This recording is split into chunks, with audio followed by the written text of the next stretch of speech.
Hello everyone. आज हम लोग राजस्थान जुडिशियल सर्विसेज के प्रीवियस ईयर क्वेश्चन पेपर का डिस्कशन करेंगे।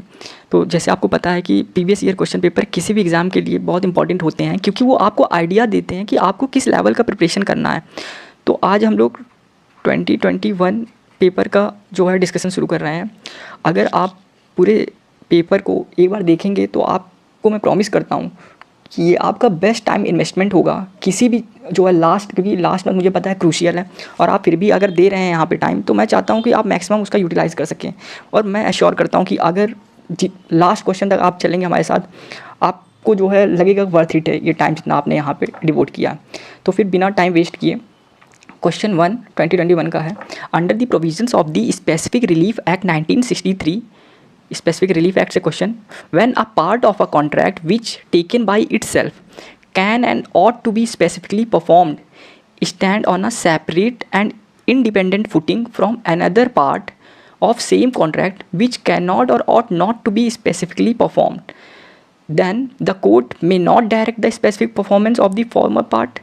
It will be the discretion of the court to direct or not to direct the specific performance of the former part. The court may direct the specific performance of the former part. तो basically specific relief act का question, part of a contract. तो basically अगर contract की बात हो रही है तो चैप्टर 2, और इसमें part performance of the contract की बात हो रही है। तो इसमें बोला जा रहा है अगर कोई पार्ट है कॉन्ट्रैक्ट का जो स्पेसिफिकली परफॉर्म किया जा सकता है और साथ में सेपरेट और इंडिपेंडेंट फुटिंग पे है, और वहीं पे दूसरे उस पार्ट से जो उसी कॉन्ट्रैक्ट का है बट उसको स्पेसिफिकली परफॉर्म नहीं किया जा सकता। बेसिकली एक कॉन्ट्रैक्ट में दो ऑब्लिगेशंस हैं। एक ऑब्लिगेशन जो है स्पेसिफिकली इन्फोर्स नहीं किया जा सकता है, दूसरा किया जा सकता है, और ये दोनों सेपरेट और इंडिपेंडेंट है, दूसरे में दोनों में कनेक्शंस नहीं है। तो क्या ये फॉर्मर पार्ट जो है इसको कोर्ट जो है कह सकता है हाँ आप इसको इन्फोर्स करो, इसको रहने दो? तो सेक्शन 12 बोलता है हाँ आप कर सकते हो। अब बेसिकली सेक्शन 12 अगर हम देखेंगे तो सेक्शन 12 जो है जो जनरल लॉ बोलता है वो बोलता है कि जो पार्ट परफॉर्मेंस है कॉन्ट्रैक्ट का उसके लिए जो है डिक्री नहीं देगा कोर्ट, ये जनरल लॉ है। बट इसके 3 एक्सेप्शंस जो है इसी सेक्शन में दिए गए हैं, जिसमें ये है कि इवन पार्ट परफॉर्मेंस के लिए जो है पार्टी आई है कोर्ट के पास, फिर भी कोर्ट जो है डिक्री मतलब जजमेंट अपना डिसीजन जो है इन पार्ट परफॉर्मेंस के लिए दे सकता है। तो ये 3 एक्सेप्शन क्या हैं? तो बेसिकली इसके 4 सब सेक्शन हैं। पहले में जनरल पार्ट बोलता है, जनरल लॉ बोलता है कि पार्ट परफॉर्मेंस के लिए डिसीजन नहीं देंगे। फिर बाकी के सबसेक्शन 2, सबसेक्शन 3, सबसेक्शन 4 एक्सेप्शंस जो है बताते हैं। तो सबसेक्शन 2 बोलता है कि अगर जो पार्ट अनप्रॉमिस्ड पार्ट है या अनपरफॉर्म्ड पार्ट है, कि जिसको जो है ये परफॉर्म नहीं करेगा, जो पार्टी है जो अनपरफॉर्म्ड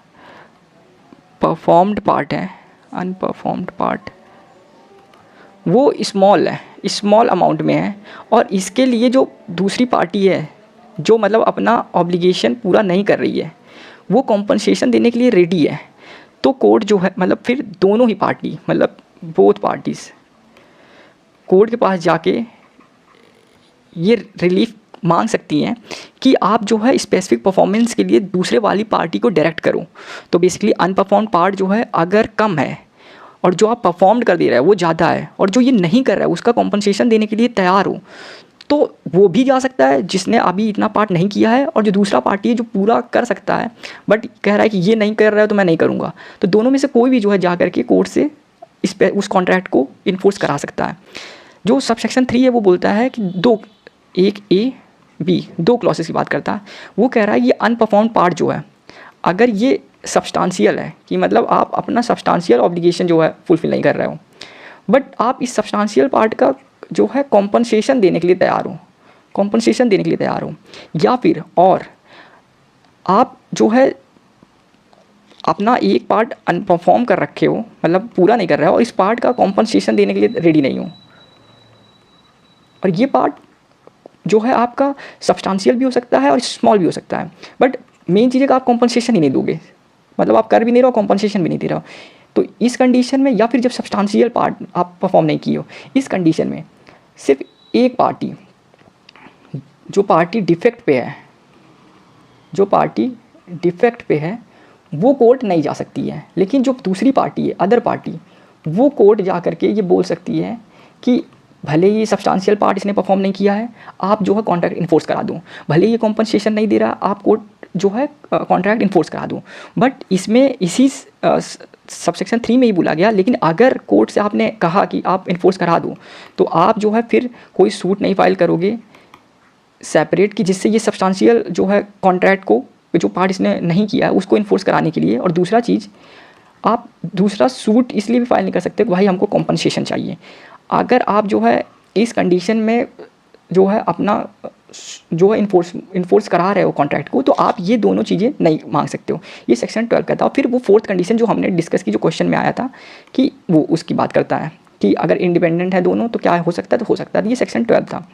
अब चूँकि चैप्टर 2 की बात हुई है, तो आपको साथ में चैप्टर 2 में कुछ और इंपॉर्टेंट प्रोविजंस भी पता होने चाहिए जो है, जैसे कि आपको सेक्शन 10 पता होना चाहिए कि कोर्ट के ऊपर ऑब्लिगेटरी है, कंपलसरी है कि अगर कोई कॉन्ट्रैक्ट के इन्फोर्स कराने के लिए, स्पेसिफिक इन्फोर्समेंट के लिए जा रहा है, तो कोर्ट को कराना ही पड़ेगा। पहले ये मे था, बट अब शैल हो गया है, तो ये सिग्निफिकेंट चेंज है। बट इसमें भी 3 एक्सेप्शंस दिए गए हैं सेक्शन 14(2) में, सेक्शन 14 में, सेक्शन 11(2) में और सेक्शन 16 में। तो सेक्शन 11(2) में जो आपका ट्रस्टी है, अगर वो जो है अपने जितना भी उसको राइट मिला हुआ है उससे बियॉन्ड जाकर के कोई ऑब्लिगेशन अपने ऊपर लेता है, तो जो है कोर्ट जो है उस कॉन्ट्रैक्ट को इन्फोर्स नहीं कराएगा। 14 वो 4 कंडीशन बोलता है जिसमें जो है स्पेसिफिक परफॉर्मेंस नहीं कराई जा सकती हैं। आपने अगर सब्स्टिट्यूटेड परफॉर्मेंस करवा लिया है, जो सेक्शन 20 में जो है डिफाइंड है, वो आप अगर वो जो आप कह रहे हो कि स्पेसिफिक परफॉर्मेंस करवाओ, उसमें कॉन्टीन्यूअस मॉनिटरिंग की ज़रूरत है, तो भी जो है नहीं जो है कोर्ट कराएगा। और अगर पर्सनल क्वालिफिकेशन पे उसका डिपेंड करता है, अगर पर्सनल क्वालिफिकेशन पे डिपेंड करता है तो भी जो है वो नहीं जो है इन्फोर्स कराएगा। और लास्ट है डिटर्मिनेबल, अगर जो है आप जो है कैंसिल कर सकते हो कॉन्ट्रैक्ट को, तो भी इन्फोर्स नहीं कराएगा। और सेक्शन 16 भी 3 जो है कंडीशन की बात करता है, जहाँ पे जो कोर्ट है वो जो है इन्फोर्स नहीं कराएगा, स्पेसिफिक इन्फोर्समेंट नहीं कराएगा कॉन्ट्रैक्ट का। पहला वो कि जहाँ पे जो है जो पार्टी है उसने सब्स्टिट्यूटेड परफॉर्मेंस ले रखी है। दूसरा वो जहाँ पे वो खुद अब परफॉर्म नहीं कर सकता है, या फिर जो है उसने जो इसेंशियल टर्म्स थे उस कॉन्ट्रैक्ट के उसको वॉयलेट कर दिया है। और तीसरा कंडीशन जिसमें वो प्रूव नहीं कर पाता है कि वो स्टार्टिंग से ही विलिंग था अपने ऑब्लिगेशन को, जो इसेंशियल टर्म्स थे उस कॉन्ट्रैक्ट का, जो उसके ऊपर ऑब्लिगेशन था उसको फुलफिल करने के लिए। तो ये सेक्शन 16 है। अब क्योंकि सेक्शन 20 है, तो सेक्शन 20 सब्स्टिट्यूटेड परफॉर्मेंस की बात करता है कि अगर एक पार्टी जो है अपना जो है कॉन्ट्रैक्ट नहीं फुलफिल कर रही है, तो उस केस में जो है क्या ऐसा किया जा सकता है। सेक्शन 20 के अंदर जो है जो अगर जो सेपरेट है वो अगर जो है अपना जो है पार्ट परफॉर्म नहीं कर रही, तो आप चाहो तो किसी थर्ड पार्टी से जो है उसको इन्फोर्स करा सकते हो। बट और जितना खर्चा आपका आया है वो आप जो है जो पार्टी अपना परफॉर्म नहीं कर रही है ऑब्लिगेशन, उससे ले सकते हो। बट उससे पहले आपको नोटिस देना है उस पार्टी को कि भाई आप जो है करवा लो, नहीं तो मैं जो है थर्ड पार्टी से जो है अपना आपका ऑब्लिगेशन फॉलो करवा लूँगा। तो इस केस में ये जो नोटिस होता है वो कितने दिन का होना चाहिए, तो 30 डेज़ से कम का नहीं होना चाहिए। तो आपको नॉट लेस दैन 30 डेज़ जो है ये होना चाहिए नोटिस पीरियड। अब इसके बाद जो है हम लोग का जो है डिस्कशन वो नेक्स्ट क्वेश्चन पे है, what is meant by statutory interpretation. तो स्टैट्यूट के इंटरप्रिटेशन से क्या मतलब है, तो बेसिकली इसमें the interpretation of a statute by parliament, the interpretation of a statute by House of Commons, the interpretation of a statute by the courts, the interpretation of a statute by the House of Lords. तो अगर आप देखेंगे तो आपको general पार्लांस में ही पता है कि ये कोर्ट का जो इंटरप्रिटेशन होता है उसको हम लोग स्टैट्यूटरी इंटरप्रिटेशन कहते हैं। तो ये पार्लियामेंट तो नहीं होगा। और रही बात इसमें कि अगर ये आपको लग रहा है कि यार ये House of Lords, House of Commons ये वहाँ की कोर्ट तो नहीं है, तो बेसिकली वो वहाँ के कोर्ट्स नहीं है यार, वो वहाँ का ही पार्लियामेंट है, यूके का पार्लियामेंट है। ये जो हाउस ऑफ कॉमन है वो वहाँ का लोकसभा है, ये वहाँ का राज्यसभा है। ये लंदन के वेस्टमिनिस्टर एक एरिया है, वहाँ पे जो है रहता है, सिटिंग करता है, वहाँ वेस्टमिनिस्टर पैलेस है। इसी वजह से इंडिया का इवन जो मॉडल है पार्लियामेंट्री मॉडल, उसको वेस्टमिनिस्टर मॉडल कहते हैं, क्योंकि इसका लोकेशन वेस्टमिनिस्टर में है। तो ये सेकंड हो गया। थर्ड जो है टीपीए से क्वेश्चन है कि under the TPA attach to the earth doesn't mean, आप लोग प्लीज़ पॉज करके इसका नेक्स्ट जो है अटेम्प्ट कर लिया करें, मैं जो है वेट नहीं करता हूँ जिससे वीडियो लंबा ना जाए। Attach to the earth doesn't mean, तो ये जो है अगर आप देखोगे अटैच टू द अर्थ जो है सेक्शन 3 में टीपीए में है डिफाइंड, जिसमें वो कहता है कि कोई चीज़ rooted in earth, embedded in earth, writing पे प्लीज़ मत जाइएगा क्योंकि और मैं हैबिट में नहीं हूँ पेन टाइप यूज़ करने का, इस वजह से। और आपका कोई चीज़ परमानेंटली जो अटैच्ड है, परमानेंटली अटैच्ड है, जो एम्बेडेड है अर्थ में उससे। तो अब बेसिकली अगर आप देखोगे तो रूटेड इन अर्थ में तो ट्रीज़ की भी रूट्स जो है ज़मीन में, श्रब्स की, ग्रोइंग क्रॉप्स की भी, और बिल्डिंग्स, और ये एम्बेडेड हैं, तो होना तो चाहिए ये सभी, बट डजेंट मीन। तो इसका मतलब ये इस वजह से है क्योंकि अगर हम लोग सेक्शन जो 3 में डेफिनेशन दी गई है आपकी इमूवेबल प्रॉपर्टी की, और जो sub clause section 3 sub clause 26 है जनरल क्लॉसेज एक्ट का ये, और आपका ये अटैच टू द अर्थ, इन सबको अगर कंबाइन रीड करते हैं तो हमको पता चलता है ये ग्रोइंग क्रॉप्स जो है इसमें नहीं आएगा। क्यों? क्योंकि इमूवेबल प्रॉपर्टी में ये जनरल क्लॉसेज एक्ट कहता है 3 चीज़ें आती हैं, लैंड, जो प्रॉफिट जो है लैंड से जनरेट हो रहा है वो, और anything attach to the earth. तो अटैच टू द अर्थ में ये 3 चीज़ें आ जाएंगी। और साथ में जो हमारा जो सेक्शन 3 है वो कहता है कि इमूवेबल प्रॉपर्टी में क्या नहीं आएगा, तो उसमें बोला गया है कि ये ग्रोइंग क्रॉप्स, स्टैंडिंग टिम्बर, ये चीज़ें नहीं आएंगी। तो चूँकि जो डेफिनेशन वो अपने आप में इसको हटा दे रहा है, इस चीज़ को हटा दे रहा है इमूवेबल प्रॉपर्टी से। अगर इमूवेबल प्रॉपर्टी ये है, इसमें ये वेन डायग्राम है इमूवेबल प्रॉपर्टी, और इससे बोल रहा है कि ये जो ग्रोइंग क्रॉप है वो नहीं है, और एक बोल रहा है कि भाई ये और ये है, जिसमें से ये बोल रहा है अटैच टू द अर्थ है। तो अगर अटैच टू द अर्थ अंदर है, ये इमूवेबल प्रॉपर्टी है, इमूवेबल प्रॉपर्टी के बाहर ही ग्रोइंग क्रॉप है, तो पक्का अगर इसके बाहर है ग्रोइंग क्रॉप तो इसके भी बाहर ही होगा। तो इससे हम लोग को ये पता चलता है कि ये इसका आंसर ये होगा। और अगर कन्फ्यूजन हो रही तो सीधे आप जो है ये समझ लो अटैच टू द अर्थ और इमूवेबल प्रॉपर्टी में ऐसा लिखा है वो कर लो, बट मैंने समझाने की कोशिश की। फोर्थ जो है आपका सेक्शन 15 है लिमिटेशन एक्ट का। सेक्शन 15 लिमिटेशन एक्ट का जो है exclusion of time is not applicable to. तो अगर हम लोग देखेंगे सेक्शन 15 जो है लिमिटेशन एक्ट का, तो वो जो है कुछ चीज़ों की बात करता है, जैसे कि बोलता है कि अगर आप एप्लीकेशन जो है डाल रहे हो उसको क्या एग्जीक्यूशन की, बट एग्जीक्यूट नहीं करा पा रहे हो क्योंकि इंजंक्शन अभी कोर्ट ने पास कर रखा है, तो ये जो जितने टाइम तक ये इंजंक्शन है वो टाइम एक्सक्लूड हो जाएगा। तो चूँकि एप्लीकेशन ऑफ एग्जीक्यूशन में भी ये इंजंक्शन का जो है एक्सक्लूड हो रहा है, तो आपका ये जो ऑप्शन है ये जो है, क्योंकि इसमें बोला रहा नॉट एप्लीकेबल, तो आपको पता चला कि यार ये तो एप्लीकेबल है, तो ये नहीं, और जैसे ये गलत हो गया वैसे ये भी जो है गलत हो जाएगा। अब अपील्स और सूट्स पे जो है आता है अल्टीमेटली, तो जो ये पहला है ये है। फिर दूसरा कहता है कि अगर आप सूट फाइल कर रहे हो कोई ऐसा जिसमें आपको नोटिस देने की ज़रूरत है या फिर प्रीवियस सैंक्शन की ज़रूरत पड़ती है, तो ये दोनों का जो टाइम पीरियड है उसको भी एक्सक्लूड कर दिया जाएगा। अगर आप फिर उसके बाद कहता है कि अगर कंपनी की वाइंडिंग अप होनी है तो, और उसमें जो है रिसीवर अपॉइंट हो गया है, तो रिसीवर अपॉइंट होने से 3 मंथ तक के पीरियड का ये जो टाइम है ये एक्सक्लूड हो जाएगा। चौथा कहता है कि अगर आप कोई किसी को सेल मिला है, अटैचमेंट एंड सेल जो सीपीसी का प्रोसेस है, उसमें किसी को कोई प्रॉपर्टी मिली है, अब उसके वो पोजीशन के लिए सूट फाइल करना चाहता है, बट उससे पहले ही जो जिस सेल में उसको मिला था उसको चैलेंज कर दिया गया। उसमें हमारे सीपीसी में प्रोविज़न है कि अगर कोई सेल हुआ है तो उसको चैलेंज कर सकते हो कि भाई ये सेल जो है इलीगल था या अनलॉफुल था, या इसका जो प्रोसीजर था वो उसने ड्यू प्रोसीजर फॉलो नहीं किया गया। तो जब तक ये जो सूट जो चैलेंज करने वाला सूट है या जो चैलेंज करने वाला एप्लीकेशन, ये जब तक सेटल नहीं हो जाता है तब तक ये जो जितना टाइम इसमें सेटलमेंट लगा है वो एक्सक्लूड हो जाएगा। और पांचवा कहता है कि अगर कोई एब्सेंट रहा है जो डिफेंडेंट है इंडिया से, तो वो टाइम जब तक ये वो यहाँ पे रहा ही नहीं है वो भी एक्सक्लूड हो जाएगा। तो चूँकि सूट जो है हम लोगों ने देखा बार बार सूट आ रहा था, तो ये भी नहीं होगा, तो मतलब अपील्स पे उन पाँचों केस में अपील्स जो है नहीं है। अगर आपको याद करना है ये कि क्योंकि आपको इसको जो है इसी ऑर्डर में याद करना है, फर्स्ट क्लॉज क्या है, सेकेंड, थर्ड, फोर्थ, फिफ्थ, तो इसके लिए आप ऐसे याद कर सकते हो, इंडियन नेशनल रुपी इन साउथ अफ्रीका।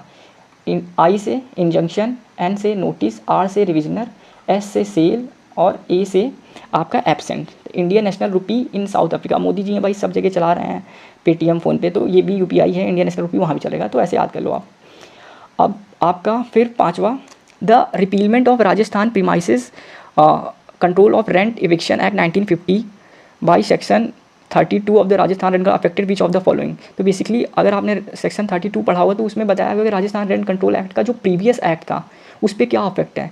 तो the to anything duly done और suffered under act of 1950 to anything right, to any right acquired, कोई राइट एक्वायर्ड था, कोई फाइन इम्पोज था, तो उन सबको अफेक्ट करेगा या नहीं करेगा। तो एक बार तो लगता है यार कि सेक्शन 32 किसने पढ़ा होगा, माइनर का वो लास्ट सेक्शन, बट बेसिकली इसका आंसर ये है। बट अगर आप कॉमन सेंस भी देखोगे तो ज़्यादातर लॉ जो होते हैं वो जो है प्रोस्पेक्टिव होते हैं, वो जो पीछे वाला है उस पर जो है अफेक्ट नहीं डालते हैं। तो कोई पहले चीज़ हो चुकी है या पहले राइट कोई एक्टिव हो चुका है या कोई फाइन इम्पोज है, लाइबिलिटी इम्पोज है, उस पर इन जनरल अफेक्ट नहीं करता है। तो इस वजह से अगर आप थोड़ा सा वैसे लगाते तो भी ये पहुंच सकते थे। फिर sixth, under the Indian contract act, a contract to perform the promise और discharge the liability of a third person in case of his default is a contract of guarantee, contract of warranty, contract of indemnity, none of the above। अब basically इसमें जो है इसका जो answer होगा वो होगा कॉन्ट्रैक्ट ऑफ गारंटी। अब वारंटी ये तो जो है ट्रेड का टर्म है कि गारंटी वारंटी, कि आप इसमें सिर्फ इम्प्रूव कर देते हो, आप जो है रिटर्न नहीं करते हो, तो ये। और फिर ये इंडेमनिटी, ये दोनों कॉन्ट्रैक्ट एक्ट में बात किए गए हैं। तो ये 124 सेक्शन में है और ये 126 में। तो बेसिकली इसमें 3 पार्टी होते हैं गारंटी में। एक बंदा होता है श्योरिटी जो गारंटी लेता है, एक जो प्रिंसिपल डेटर होता है इसका, इस थर्ड पर्सन से। तो कॉन्ट्रैक्ट इनके बीच में कॉन्ट्रैक्ट जो है ऐसे हो रहा है कि इस तरीके से कि ये लोग आपस में प्रॉमिस कर रहे हैं, ये दोनों, एक सेकंड, ये दोनों आपस में प्रॉमिस कर रहे हैं कि हम जो है परफॉर्म कर देंगे, बट श्योरिटी कह रहा है कि अगर ये परफॉर्म नहीं करेगा इससे तो जो भी रिस्पॉन्सिबिलिटी होगी वो मैं ले लूँगा। जबकि जो आपका कॉन्ट्रैक्ट ऑफ इंडेमनिटी होता है, तो कॉन्ट्रैक्ट ऑफ इंडेमनिटी में क्या होता है कि उसमें जो है 2 लोग होते हैं, ये और ये। तो ये जो होता है पर्सन 1 ये कहता है कि अगर आपको कोई लॉस होगा तो मैं इंडेमनीफाई कर दूंगा, मैं जो है आपको कंपनसेट कर दूंगा अगर मेरी वजह से कोई लॉस हुआ या किसी थर्ड पर्सन की वजह से लॉस हुआ। लेकिन इसमें श्योरिटी सिर्फ ये नहीं कहता अगर आपको कोई लॉस हुआ, वो ये कहता है कि अगर इसने अपना प्रॉमिस फुलफिल नहीं किया तो मैं उसकी भी गारंटी ले रहा हूँ, सिर्फ आपके लॉस की नहीं बल्कि वो इसकी भी गारंटी लेता है कि ये अपना प्रॉमिस फुलफिल करेगा। 2 चीज़। अब एक और चीज़ है कि जो यहाँ पर श्योरिटी है उसकी जो लाइबिलिटी होती है वो सेकेंडरी होती है। सेकेंडरी मतलब कि अगर इसका कुछ नुकसान हुआ तो सबसे पहले ये प्रिंसिपल जो डेटर है ये जो है अपना और इसकी रिस्पॉन्सिबिलिटी उसको सही करने की, बट अगर इसने नहीं किया तब जाके श्योरिटी की आएगी। बट इसमें जो है इसकी प्राइमरी रिस्पॉन्सिबिलिटी होती है कि जैसे ही लॉस हुआ उस बंदे का तो इसी को करेक्ट करना है। तो ये थोड़ा सा डिफरेंस है, आपको थोड़ा सा ध्यान रखना है। ये 6th क्वेश्चन हो गया। फिर उसके बाद 7th, on application under section 22E of the Rajasthan rent control act court fee shall be payable. तो इसका आंसर 100 है, आपको याद रखने वाली चीज़ है। फिर राजस्थान रेंट का ये तीसरा क्वेश्चन है, छोड़ के मत जाइएगा, दिक्कत होगी। तो जो इसमें विच of the following is not a requisite regarding inspection of rented premise, क्या चीज़ इसमें जो नीचे दिया गया वो सही नहीं है इंस्पेक्शन को लेकर के। तो 7 दिन का इंटीमेशन पहले बताना होगा, 7 दिन पहले सिर्फ दिन के टाइम पे इंटीमेशन होगा, इंस्पेक्शन होगा प्रीमाइस का। और 3 महीने में सिर्फ एक बार जो है, एक बार से ज़्यादा आप इंस्पेक्शन नहीं कर सकते हो, या फिर सिर्फ जब टेनेंट रहेगा तो उसके प्रेजेंस में ही आप कर सकते हो। तो इसका आंसर ये है जो है राजस्थान रेंट। अगर आप पढ़ोगे तो फिर जो है आपको पता चलेगा। फिर an advertisement in a newspaper inviting tender is, तो proposal, invitation for conversation, promise, invitation for proposal. ये इनविटेशन फॉर कन्वर्सेशन यार ऐसा तो कुछ है ही नहीं अपने कॉन्ट्रैक्ट एक्ट में। प्रपोजल होता है कि मैं ये काम कर दूँ, मतलब विथ एसेंट, कि आप एसेंट लेना चाहते हो कि मैं ये करना चाहता हूँ अगर आप बोलो तो किसी कंसिडरेशन पे। प्रॉमिस अगर वो प्रपोजल एक्सेप्ट हो जाता है तब। इनविटेशन फॉर प्रपोजल मतलब जैसे अब ये एडवर्टीजमेंट है, टेंडर का जो है इसका आंसर ये होगा जिसमें आप कहते हो आप आ करके प्रपोजल दो। तो बेसिकली टेंडर में क्या होता है कि गवर्नमेंट को रोड बनानी है, तो वो बोलता है कि मुझे रोड बनानी है, आप लोग में से कोई बनाना चाहता है तो अपना ऑफर लेकर आए। तो कॉन्ट्रैक्टर्स जो होते हैं वो कहते हैं भाई मैं 10 लाख में बना दूंगा, मैं 20 लाख में बना दूंगा, मैं 30 लाख में बना दूंगा।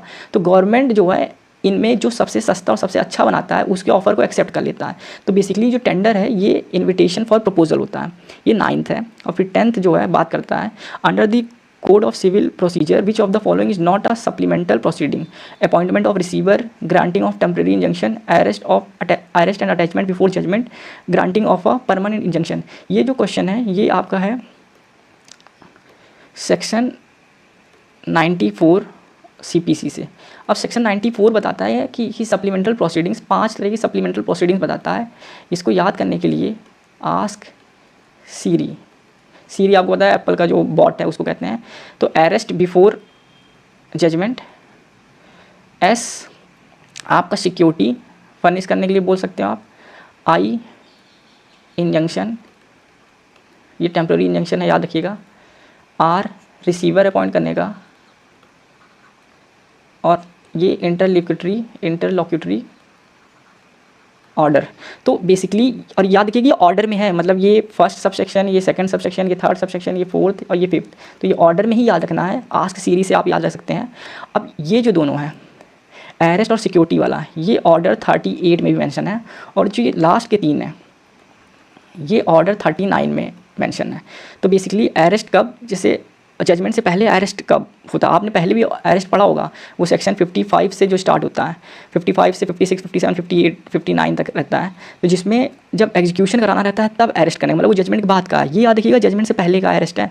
अब ये क्यों, ये तब जब कोर्ट को विश्वास हो जाता है कि भाई सामने वाली पार्टी भाग जाएगी, एब्सकॉन्ड कर जाएगी जजमेंट से पहले ही, तो अरेस्ट करना जरूरी है। बट अगर उसको ये है कि आदमी नहीं भाग रहा है बट प्रॉपर्टी जो है वो कुछ ट्रांसफ़र कर सकता है, वो कर सकता है कि जजमेंट आने के बाद भाई हम क्या ही करेंगे, 3 महीने से ज़्यादा अरेस्ट नहीं कर सकते हैं। फिर उसके बाद जो है वो बंदा बाहर है, अब उसने प्रॉपर्टी सब बेच दी है, कोई मतलब नहीं, तो आप सिक्योरिटी फर्निश करा सकते हो पहले ही कि भाई आप जो है बेचो नहीं, इस वजह से सिक्योरिटी पहले से ले लेंगे। ठीक है, ये चीज़ है ऑर्डर 38 में। टेम्प्रेरी इंजंक्शन 39 में जो है वो ये कहता है कि भाई अगर लगता है कि प्रॉपर्टी आप वेस्ट कर दोगे, डैमेज कर दोगे, इस तरह का ये थ्रेटन कर रहे हो प्लेंटिफ को कि वो जो उसकी प्रॉपर्टी है उसको डैमेज कर दोगे, तो इस केस में इंजंक्शन कर सकता है कि आप ऐसा अगर कुछ भी करोगे तो आपके खिलाफ कोर्ट जो है कार्रवाई करेगा। रिसीवर होता है कि कस्टडियन, अगर कोई चीज़ है प्रॉपर्टी उसका कस्टडी देनी हो या फिर कोई अकाउंट है तो उसको मैनेज करना हो जब तक जो है कोर्ट में केस चल रहा है, तो उन सब चीज़ों के लिए रिसीवर होता है। इंटरलॉक्यूटरी ऑर्डर है कि जो बीच में अगर कुछ इश्यू इंसिडेंटल इश्यूज़ आते हैं तो उसके लिए इंटरलॉक्यूटरी ऑर्डर्स दिया जाता है।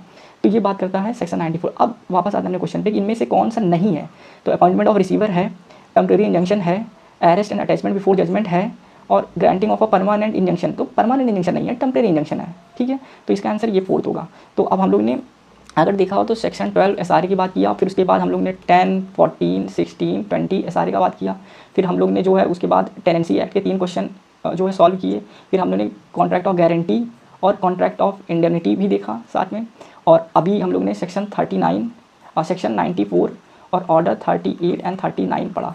तो अब इसके बाद का जो नेक्स्ट पार्ट होगा वीडियो उसमें हम लोग देखेंगे।